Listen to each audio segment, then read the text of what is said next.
eningi umnikelo owawungenacala, umnikelo owawungenabala, igazi elalingenacala lenziwa uJesu wenziwe icala ukuze thina kuthiwa silungile, kuthi bekukulunga kuNkulunkulu.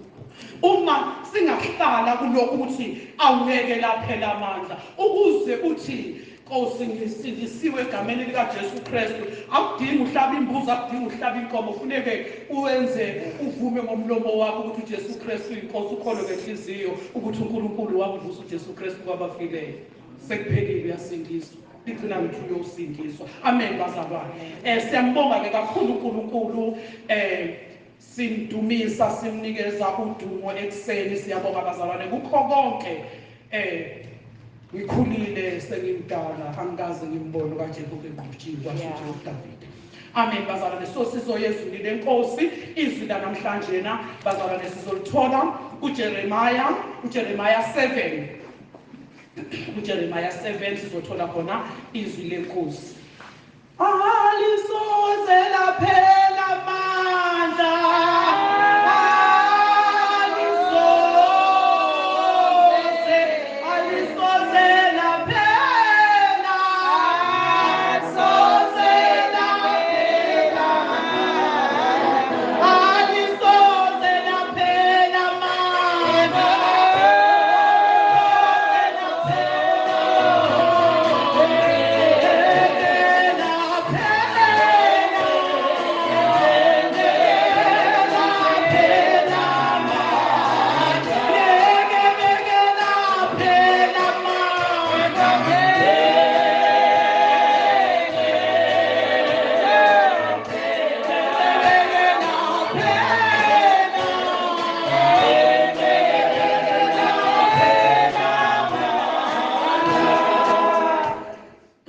Jeremiah 7 bazalwane, isihloko sakhona sithi ukungcoliswa kwethempeli. Sizoqala kuverse 3 ukufunda lapho ukuthi khona usho kanje uJehova Sebaboti, uNkulunkulu kaIsrayeli uthi, lungisani izindlela zenu nezenzo zenu, khona ngiyakunakhisa kule ndawo. Ningathembi emazwini amanga lapho kuthiwa nanti ithempeli likaJehova, ithempeli likaJehova, ithempeli likaJehova. Ngicela siguqe bazalwane sikhuleke.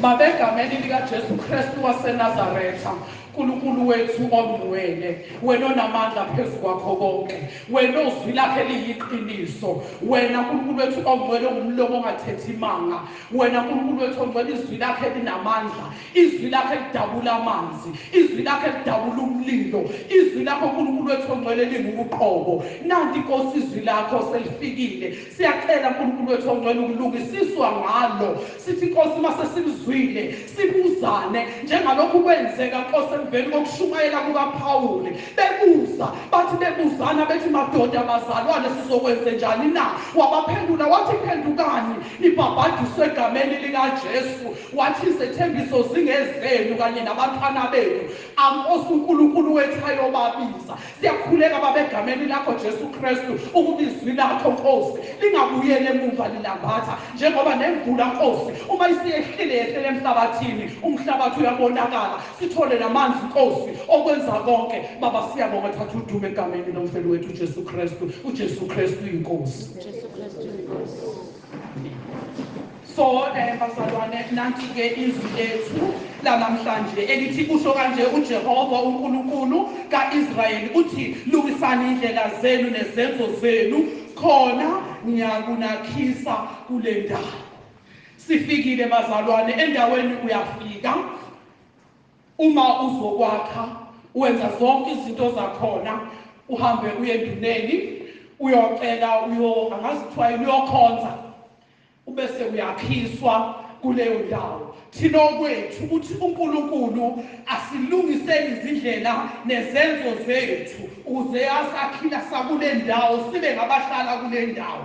Uthi ningethembi emazwini amanga ngoba maningi amazwi amangaphumile, kuningi okushiwoyo. Size siyakhuluma ngaphandle, sikhuluma ngathi sikhuluma yona indaba impela, kanti sihambe eceleni kwey'nyawo zethu.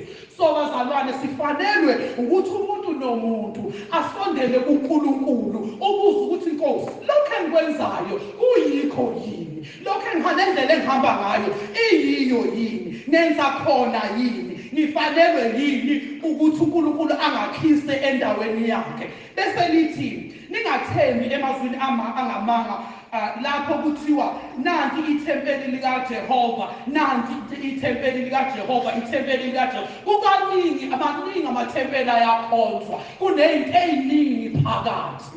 Bazalwane, angifuni ukukhuluma, kodwa ngizokhuluma ngami nengikwaziyo ukuthi akhona amathempeli.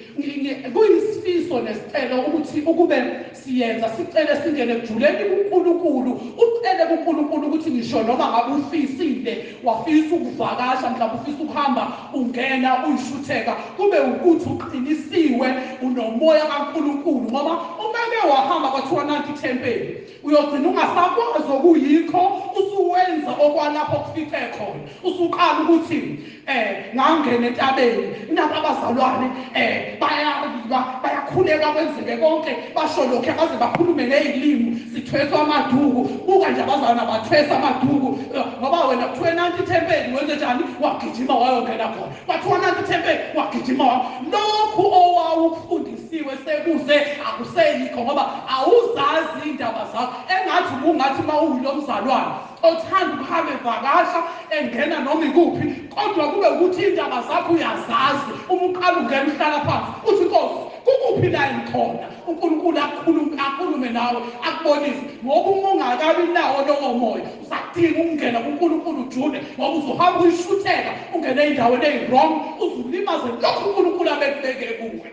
Inkosi yomusa inibusise bazalwane, uNkulunkulu asiqinise, ngoba ziningi izinto, kuningi emhlabeni njengamanje. Lithi izwi leNkosi bayozwa abaningi ngegama lami, bathi ngibuye badukisa abaningi. Iningi izinto ezenzekile. Ngeke nganitshela ngathi bazalwane, uNkulunkulu uma uhamba naye ucela, uyakubonisa, uyakhuluma nawe akutshele.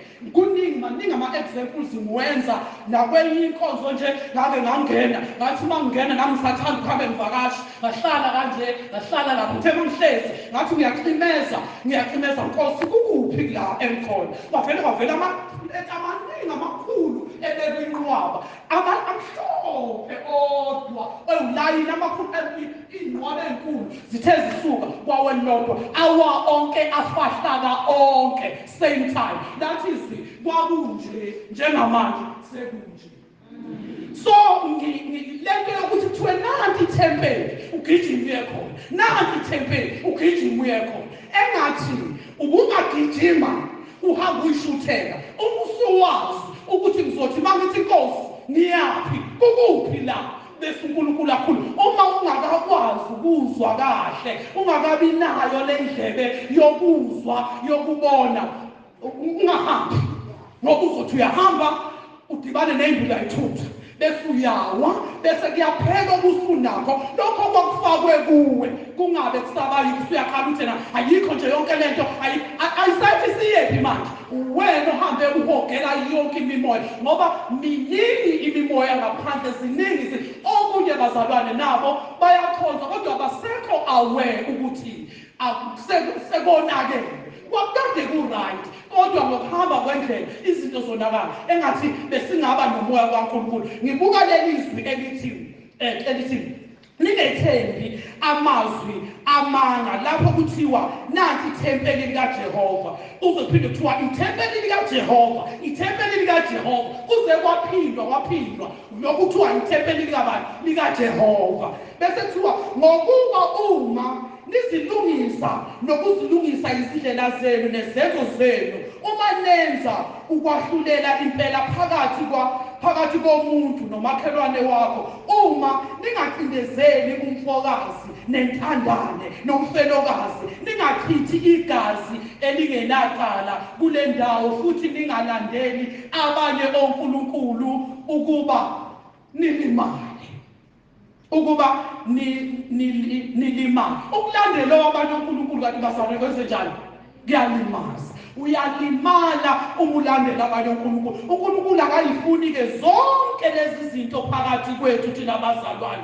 Akamfuni umuntu ocindezela umfokazi, akamfuni umuntu ocindezela intandane, nomfelokazi, nochitha igazi. Phakathi kwabantwana bakaNkulunkulu ukucindezela kithi akubalwa izinto ezingamanga nezingcola. Thina siyayilungisa indlela yethu ngoba singabantwana bakaNkulunkulu. uNkulunkulu akayifuni yonke leyo nto. Ukuchitha-ke igazi awuzuchitha igazi lomuntu lize kubonakala. Umuntu uyambulala nje kaningi, usuke usumbulele walichitha. Hayi ukuthi usuchithe ngoba nakho lize wamhlaba ngabe lachaza laphuma. Uma nje wenza okubi komunye umuntu oqhubeka ngenxa yakho, uchithile igazi lakhe, umlimazile. Uyakhala lowo muntu kuNkulunkulu. Asibalekeleni yonke leyo nto. So singayi kwabanye uNkulunkulu ukuze silimale. Ukufundiswa ngezinto zikaNkulunkulu kunezinye bazalwane izinto esizoyitshelwa kubantwana bakaNkulunkulu abamaziyo uNkulunkulu esizofundiswa zona ezingabhalwanga. Kunezinto uNkulunkulu angayibhalanga ezwini kodwa ayikhulumayo kubantwana bakhe abanye abamkhoza ngeqiniso. Uma besibonisa sifanele ukuvuma, sishiye indlela embi, sihambe ngendlela kaNkulunkulu. Ngike ngathi ngelinye ilanga ngikhuleka ngithi mina umfundisi ufuna ukusenza izalukazi, okay, thwalana amaduku. Ayi, mina ngifuna futhi iduku nje lingenza ngibe mubi, ngibukeke ngibonakale kahle ukuthi ngiyishangane. Ayi, angifune iduku mina la eduze kwami.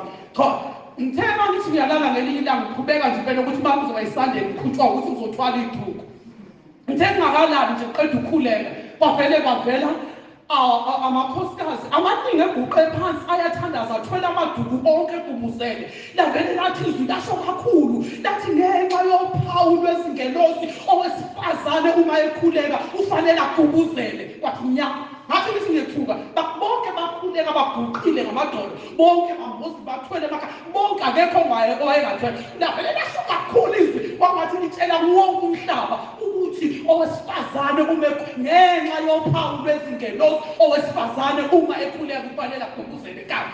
So uma-ke wena uzoduka uhambe kwenye indawo, mina nje iduku iyangishisa, mina nje angifuni ukuthwala iduku, lento iyashisa futhi ngenza isalukazi, uzowuza umoya.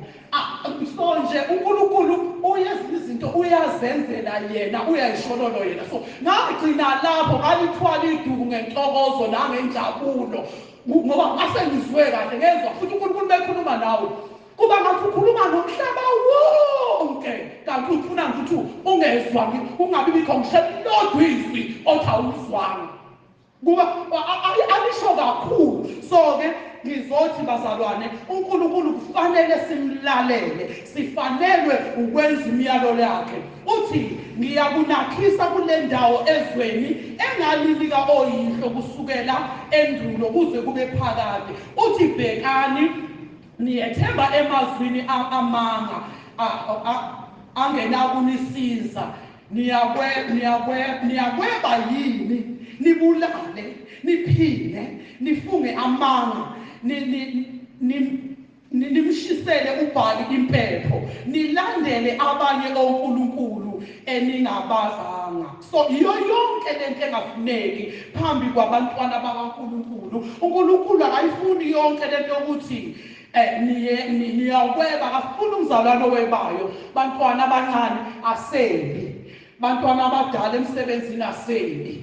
Uma kunento oyifunayo njengami nje ake ngenzeke i-example ngami, ngisebenza esikoleni, kunama-exercise book mhlawumbe ngiyawadingela ingane yami, ngiyahamba ngiye kuthisha omkhulu, ngithi thisha omkhulu ngibona ama-exercise ngale, ngicela ungipha ngoba akhona, ngisebenza la esikoleni. Athi uthisha omkhulu, hamba uye kusibanibani obhekene nama-exercise, uthi ngithi akakunika ama-exercise.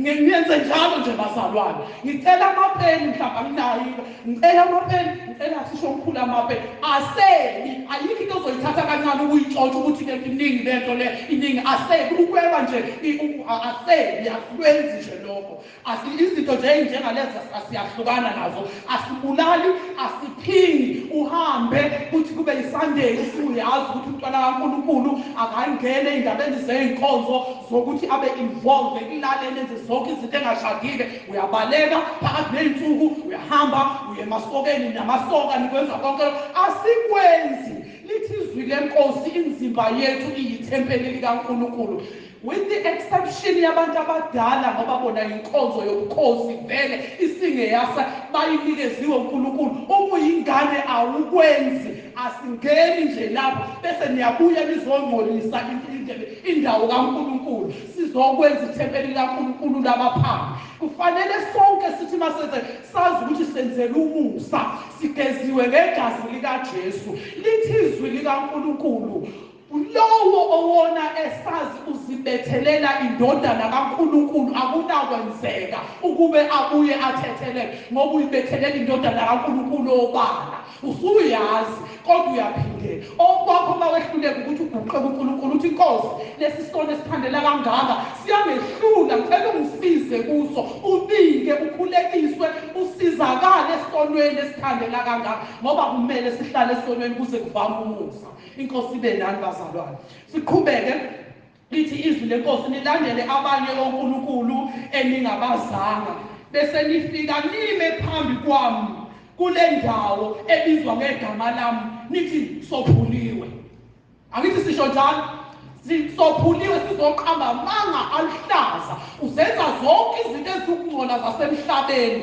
uyatholakala kukho konke kodwa umusuza kuNkulunkulu uthini uthi wophuliwe uqamba amanga so bazalwane ifuneka nje singayenzi leyo ithi nize nenze zonke lezi zinengiso na nithi njani nophuliwe so bazalwane ngisaphindela nje emuva kancane ngikhumbula nangelinye ilanga nami ngihambile kuleli vesi sengengadlula kulo ngiyishutheka ngahamba ngaya kwenye inkonzo kuthiwa sihamba siye enkonzweni mangithi ngiyafika enkonzweni sihlala masihlala umfundisi akekho kugcwele abantu abakafiki engakafika umfundisi ukuthi umfundisi uye somewhere ulindiwe sihlale sikhonze kuze kushaye 9 kushaye 10 umfundisi akafikile mefika umfundisi qala inkonzo kufika isikhathi sokuyanikela akunikelwe itsheni asifakwa nje sitha inikelwe imali ibekwa phansi iseyinqoba imali eningi nami-ke nenhliziyo yami imali isingami nami ngenayo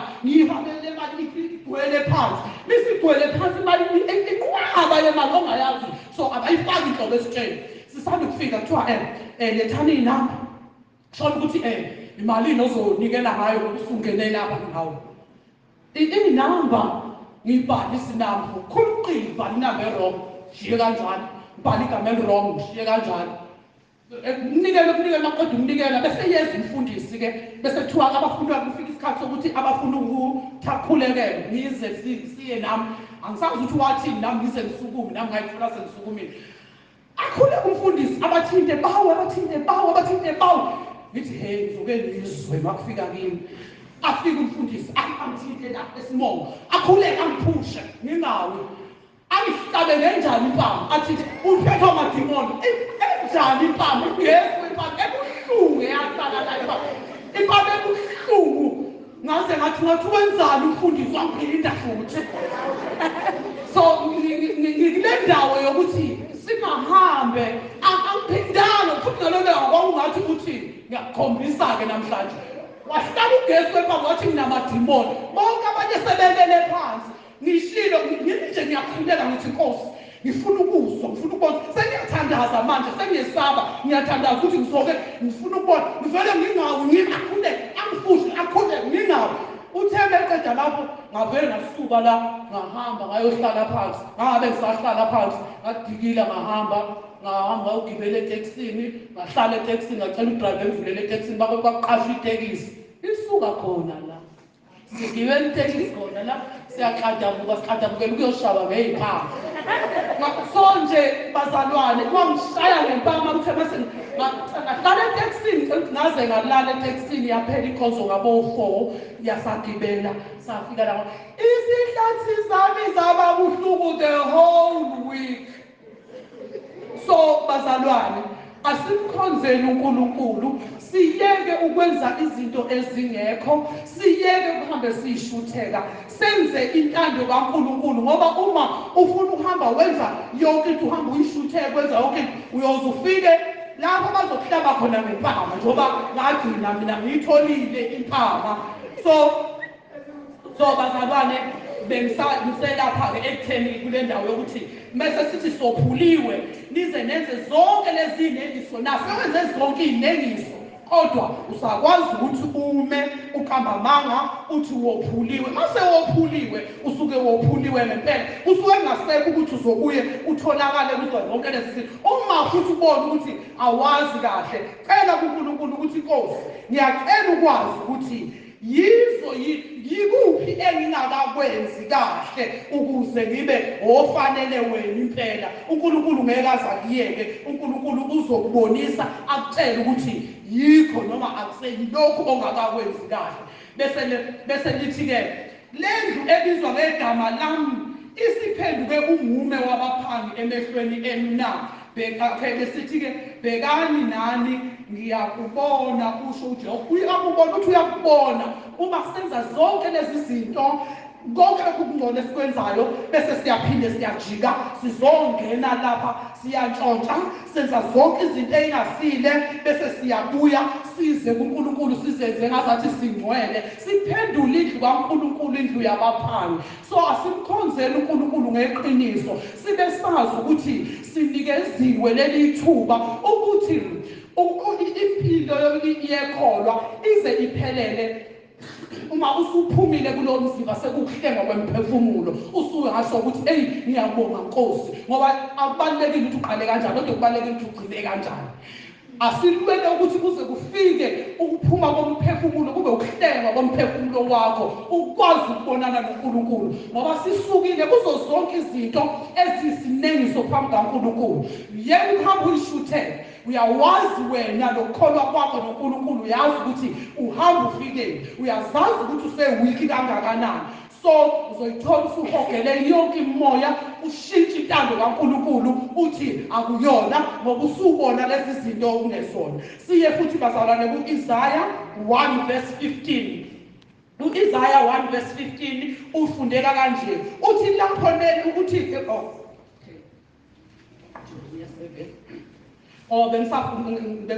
bengisasela u-verse 15 lapho othi ngiyakunilahla ebusweni bami njengalokhu ngabalahla bonke abafowenu, yonke inzalo yakwa-Efrayimi. Uthi uNkulunkulu masenza zonke lezi zinto uyokwenzenjani? Uyakusilahla ebusweni bakhe njengalokhu abalahla bonke abafowenu. Uma senza obu-wrong kuNkulunkulu, kakhulukazi sesikwazi, kakhulukazi sihluleka ukugwema izinto esingayo ukuzigwema, uNkulunkulu akanandaba. uNkulunkulu uyosilahla ebusweni bakhe, siyoba ngabangamukelekanga kuNkulunkulu uma senza zonke lezi zinto. Besethi u-Isaya 1:15, lapho nelula izandla zenu ngiyakufihla kini amehlo ami.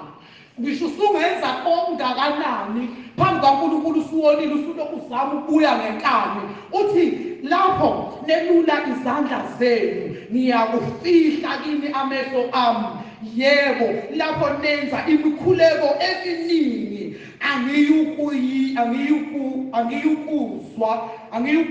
angiyukuzwa izandla zenu zigcwele igazi. Uthi ngeke azezwe, ngoba ngisho usungakhala uze kangakanani uzenzise, kodwa ngoba ubebona wenza konke lokhu, uthi akayukuzwa. Uthi nje lapho nelula izandla zenu ngiyakufihla kini amehlo ami. Uyowafihla uba sakhuleke, uba sakwenze, uba sazenzise ukuthi uyakhuleka ukuthi yebo, lapho nenza imikhuleko eminingi angiyukuzwa izandla zenu zigcwele ini igazi. Asingazingcolisi-ke phambi kwabazalwane, phambi kukaNkulunkulu. Asenzeni izimiso zikaNkulunkulu. Yebo, kuzwakala ngathi ukukholwa kubukhuni kunezinto zasemhlabeni ezikhona ezingubutha kuNkulunkulu. Kodwa uma sizobambelela ezimisweni zikaNkulunkulu, uma kuthiwa umntwana kaNkulunkulu akakwenzi lokhu, ukuyeke. Kuthiwa akakwenzi lokhu, uzobuwenza ukukholwa, ngoba ukukholwa kuwukwenza izwi likaNkulunkulu. Ikona kuyosenza sikwazi ukubona uNkulunkulu. Ikona kuyokwenza ukuthi imikhuleko yethu izwe uNkulunkulu. Ukuthi uNkulunkulu akayizwi imikhuleko yethu, izenzo zethu ezizenzayo. Ukhuleke kaningi uphindele ezintweni zakhe ezimbi, uthi uNkulunkulu akangizwa, kanti wena ongafuni ukusuka ezintweni zakho zokungcola, wena ongafuni ukuyeka izinto zakho. Wonke umuntu uyayazi ukuthi yiphi into yakhe emehlulayo. Uyayazi wena ukuthi ikuphi lokhu othi ngiyakwenza ukuthi, kodwa ukuthi kuyisono engisizwayo ukuthi ngiyehlulela, ngabe ukutshontsha, ngabe ukuphinga, ngabe noma ngabe yini. Wonke umuntu nomuntu la uyayazi into eyinkinga yakhe. Uyazi ukuthi wena yini okukubambile. Uma kungekho uzwa ngathi akukho, ucele kuNkulunkulu futhi uthi Nkosi, uma kukhona engingakwazi mina okungibambile engingakwazi, ngiyacela Nkosi ukuthi ungibonise khona, ngoba wena ungabuka ngokwakho ngokuba umuntu uyitshela ukuthi yonke into uyenza kahle phambi kaNkulunkulu. Kodwa ukuthi uyaya kuye mhlawumbe uyakhuleka kunento uvele kube ngathi nje ayikho lento oyenzayo, kanti uNkulunkulu safihlile ubuso bakho kuwe, ngoba wena izandla zakho zigcwele ini? Igazi. Awuhambi kahle phambi kaNkulunkulu, awenzi kahle phambi kaNkulunkulu. Kuwukumnxusa njalo uNkulunkulu, uhlale sisondela kuye njalo, sicele bazalwane, sithi siyacela uNkulunkulu wethu onamandla, siyacela Nkosi yasezulwini ukuthi Nkosi ubheke phakathi kwethu uma kunendlela yosizi, usisize, usihlangule kukho konke lokho. Siyacela uNkulunkulu wethu onamandla, ngoba thina singabantu nje basemhlabeni, asikwazi ukwahlukanisa. uNkulunkulu uzosenzela umusa. Sizocula-ke bazalwane lomhlabeni lesike sawucula Swane Ngeluqale ukuthi nimi esiphambanweni, bese siyakhuleka sonke kuNkulunkulu. Wonke umuntu uyayazi into yakhe, ukhuleke uthi Nkosi, lokhu kuyinto okwaziyo. Umoya ukuthi ubona ngathi ku-right konke, uthi Nkosi ngikhombise. Uma kuwukuthi futhi awazi ukuthi uNkulunkulu akakhombe, uthi Nkosi ngiyacela-ke Baba ukuthi uma kukhona wena okubonayo kimi, ungenze Baba ngikwazi ukukubona, ukuze ngizokuyeka. Sizophakama-ke bazalwane sonke sicule. Yesu Number 54 bazalwane, 54. Yesu esiphambanweni